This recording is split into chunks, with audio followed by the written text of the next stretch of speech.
So we made the decision to close the theater Friday, March 13th. I'll never forget that day. And we had shows like scheduled for that night. You know, we were having to call people up 3 hours before their scheduled showtime and be like, hi, we've canceled your show. You know, in 1 week it went from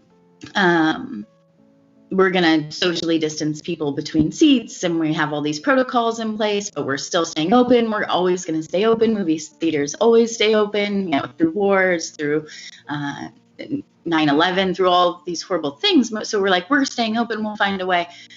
That was the Monday before the week we closed. Closing all of our businesses is the only way to protect public health and protect each other. And I was like, wow, does that mean the Roxy can't open and we can't go back to our normal until there's a vaccine?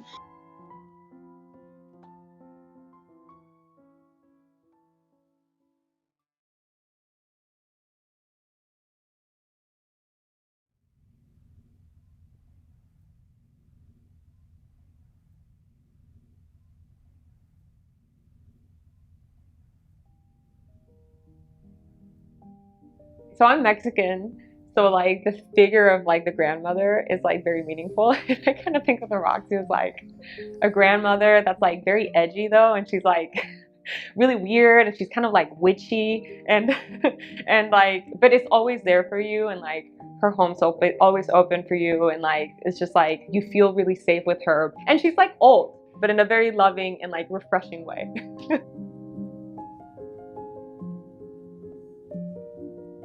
It's like going over to your friend's house to pop in a VHS, only the screen is a lot bigger and the popcorn isn't Jiffy Pop. The Roxy is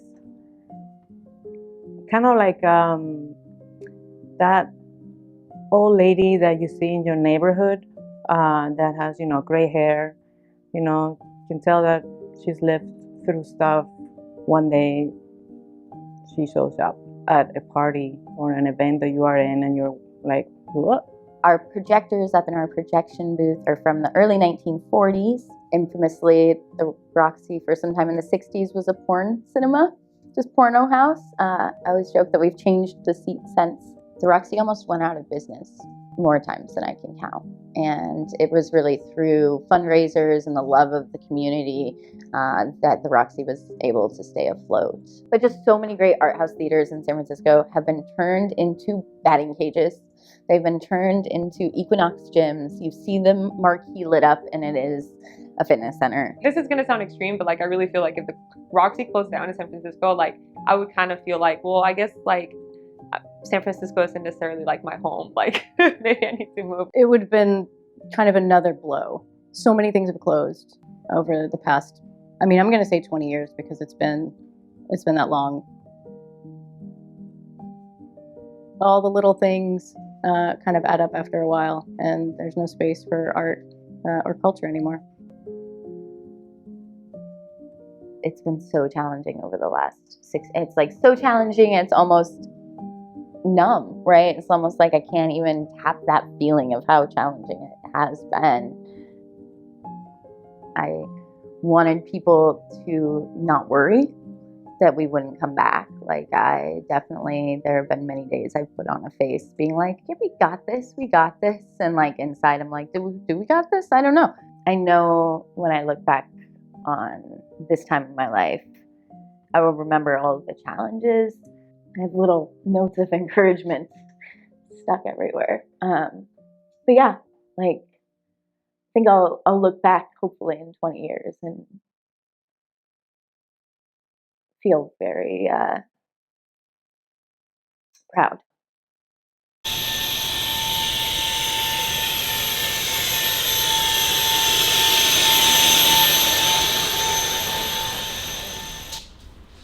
I mean, we only have the floor.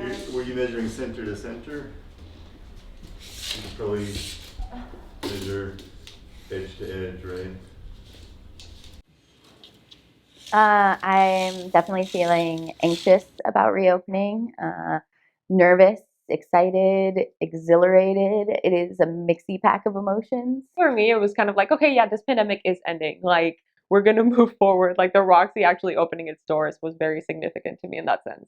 It's like a digestive aid for my soul to watch film. Like I kind of need it, and you know, I could watch films at home during the pandemic, but it's like the pill's a little bitter. It's not doesn't go down quite so well. Going to movies is part of our culture, and it's back.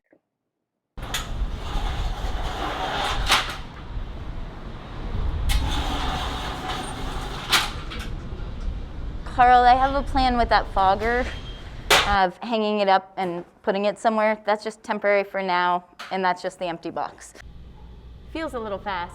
All right, we can go 10. Yeah. One of those slides was longer, but I'll move it to 10. Yeah, that feels fast.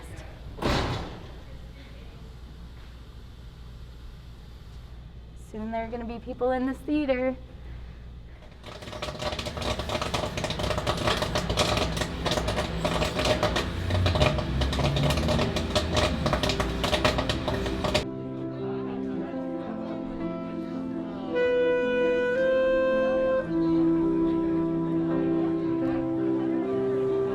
You're all set. You're just gonna go right down there and find your seats, and then concessions line is over there. Enjoy the show.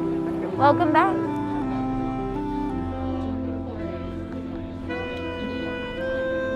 Well, I don't want to stop you. Have fun. Keep those for your scrapbook, and enjoy our new ADA bathroom, please.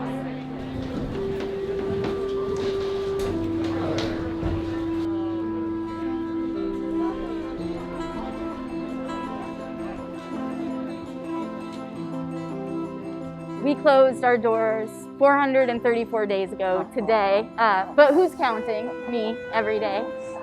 I honestly feel just totally overwhelmed in this moment with joy and happiness to be back here with you. Thank you all for being here tonight. Give yourselves a round of applause for coming back to the movies, for buying tickets, buying popcorn.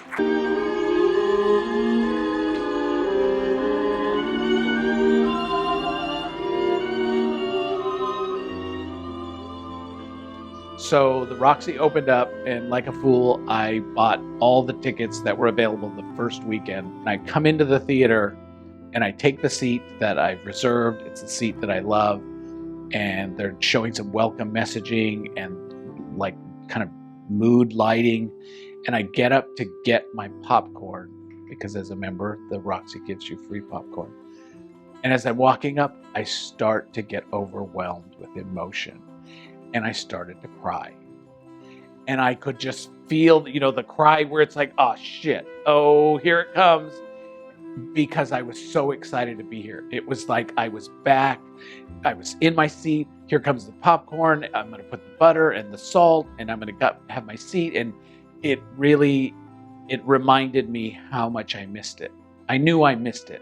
But at that moment, I realized how vital it is to me. Thing I'm looking forward to doing more than anything is to fire back up our 35 millimeter projectors at the Roxy and turn our neon back on, because like the street is so dark and sad without the Roxy neon marquee lighting. It's like just to see the marquee fired back up and to hear the sound of the projectors, and I miss people lighting up to come into our theater. So I'm craving that moment for sure.